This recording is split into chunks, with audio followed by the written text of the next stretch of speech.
Fa nivoaka tamin'ity androany ity ihany koa ny andiany fanampy tao amin'ny sekoly INSP MAD izay nisedra olana indrindra fa kosa tafavoaka ankehitriny ary vonina hiatrika ny sehatry ny asa Tetsitôsy no namoahana azy ireo ary avy ny fanazavana izay entiny tompona andraikitra.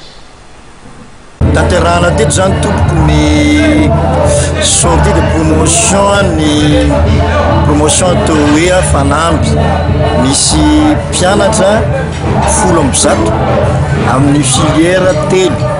filière droit et technique des affaires, gestion et administration d'entreprise ary banque et institution de microfinance. Mizara telo mazava tsara koa zareo dia ao nahazo ny diplôme de technicien supérieur niveau bac plus 2 et diplôme licence professionnelle et diplôme maîtrise professionnelle ary ny master niveau bac plus 5 master professionnel amreo filière telo zany. Napiavaka an'io promotion io dia somary sarosarotra ny fivoahana izy ireo noho ny fanamboarana ny programme am-pampianarana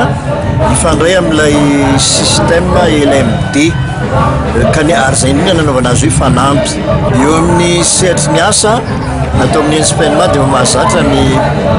chômage zéro dia olona tonga dia afaka hiasa avy hatrany no avoaka ny sekoly. Nandritra ny taom-pianarana 720 sy 2 arivo no ny anaran'ireo mpianatra.